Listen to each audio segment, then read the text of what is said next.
You ever have one of those days where the universe sets you up for poetic justice and you don't even see it coming?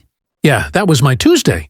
I was hauling my trailer down County Road 18, just minding my own business, when I saw her, the kind of driver you instantly know is gonna be trouble. Her shiny white SUV was swerving in and out of lanes like she owned the whole stretch of asphalt. You could tell she was the "get out of my way, I'm late for yoga" type. I slowed down, kept right, gave her all the space she needed. But apparently, my big pickup truck was offensive to her delicate sense of highway superiority. She rolled down her window, stuck out a manicured hand, and yelled, "Move it, roadhog!" The words hit like a slap through my open window. I didn't respond, just kept driving, calm and steady. But I could see her in my mirror, tailgating close enough to read the make of my hitch. Then she blasted her horn, over and over. Now, I'm not the kind to play road games. I've seen too many wrecks caused by ego. So I kept cool and pulled slightly to the right shoulder to let her pass. She zoomed by, eyes blazing behind designer sunglasses, giving me the classic Karen glare, the kind that says, "How dare you exist on my road?" A few miles later, the sky turned gray. Rain began to fall hard and fast. The two-lane road turned slick in seconds. I slowed to a crawl, windshield wipers slapping in rhythm. And then, like a bad movie playing out in real life, I saw it. Her white SUV, sideways, half off the road. Front tires spinning uselessly in the muddy ditch. I pulled over. Hazard lights blinking, steam rose from her hood as rain pelted down. She was standing beside it now, arms folded, hair plastered to her forehead, muttering into her phone.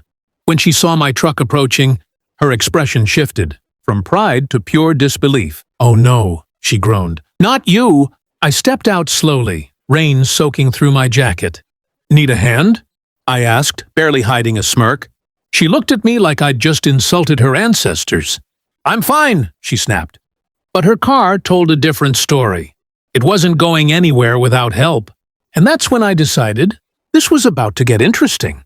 Rain poured harder as I stood there, water dripping from the brim of my cap.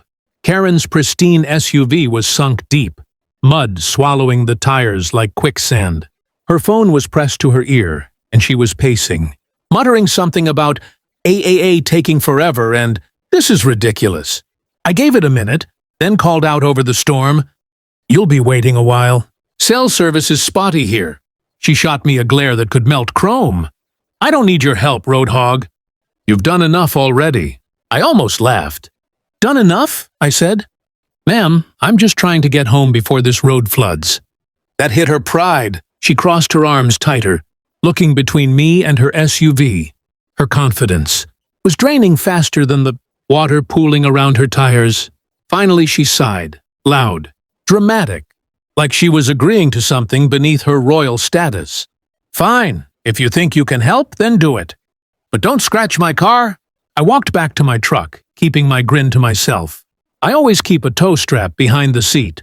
Old habit from years of hauling. I hooked one end to her axle, the other to my hitch, double-checked both, and climbed into my cab. She stood there, arms flailing like a movie director. "Wait! Don't yank it! You'll ruin—" Before she could finish, I eased the truck forward. The strap tightened, mud squelched, and with a growl from my engine, her SUV popped free like a cork from a bottle. It rolled back onto the road, dripping mud and glory. Karen's jaw dropped. She ran up to inspect it, circling the car as if she expected to find a new dent. "Well," she huffed, "I suppose that was adequate." "Adequate?" I chuckled. "Lady, your car was halfway to China." She ignored the joke, brushing mud off her door handle. "You could have done it more gently." "You're lucky nothing broke." I just smiled, wiping rain from my face. "You're welcome." She blinked, realizing for the first time that I hadn't asked for anything. "No thanks. No payment, nothing. Just helped and stood there like it was another day's work." Her expression softened. For a split second, the wall cracked. "I guess you did help," she muttered. "Thanks." I nodded, climbed back into my truck and started the engine. But as I looked in the mirror, I noticed something strange. She wasn't leaving.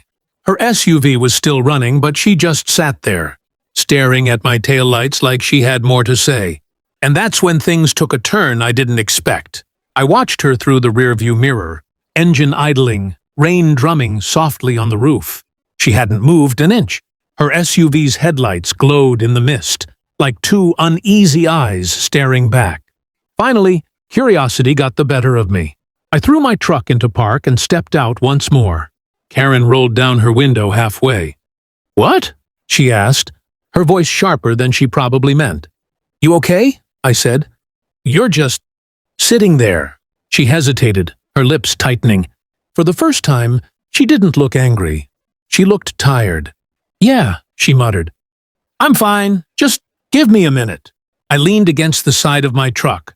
The storm had passed, leaving behind a heavy silence and the smell of wet asphalt. Something about the moment felt strange. The same woman who had just called me a road hog now looked like she was fighting to hold herself together. She sighed. "You know, I shouldn't have yelled at you back there." I raised an eyebrow. "That's new." A half smile flickered across her face. "Yeah, well, don't get used to it. It's just—" She paused, staring out at the dark road ahead. "It's been a bad week.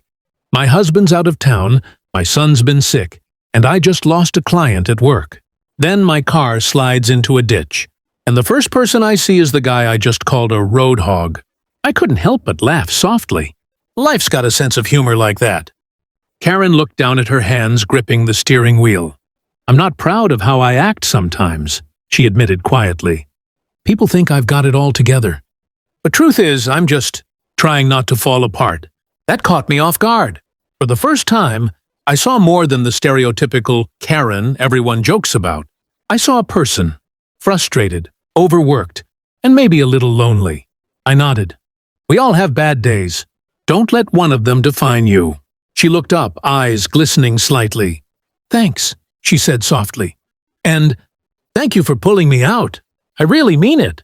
Her tone was sincere, completely different from the woman who'd shouted at me just an hour ago.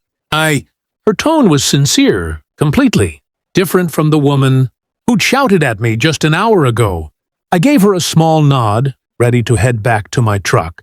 But before I could, she called out, "Wait!" I turned around. She was stepping out of her SUV now, wiping rain off her jacket.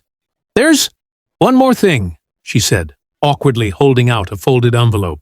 I was actually on my way to deliver this before everything went wrong. Curious, I took it. The paper was damp, edges soft from the storm. "What is it?" She hesitated. "A community notice.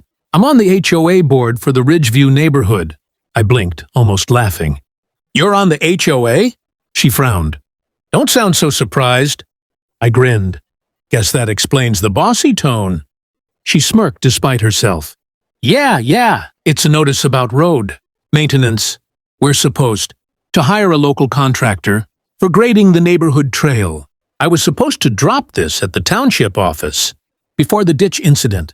I looked at the envelope again. The name on the top corner caught my eye.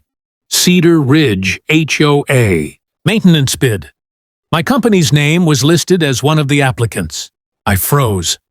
"Wait, this was the contract you were talking about?" Karen's eyes widened. "You're the guy who runs Holloway Hauling?"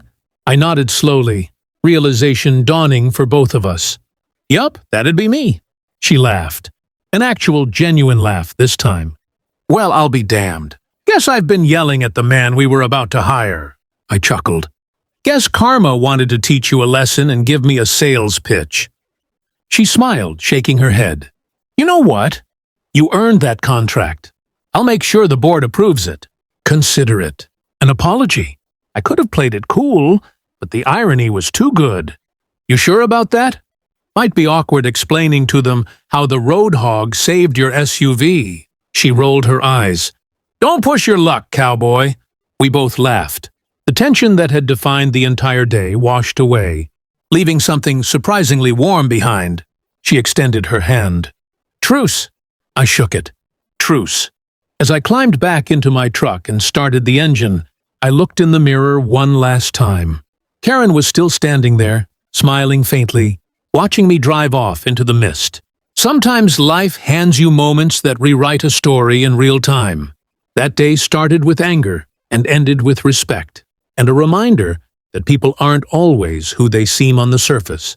Moral of the story: never judge a road hog by his truck or a Karen by her worst moment. Enjoying these real-life Karen encounters and neighborhood showdowns? Tap subscribe to catch the next crazy twist. Drop a like if this one gave you a good laugh, and share your story in the comments. Ever had karma come full circle like this?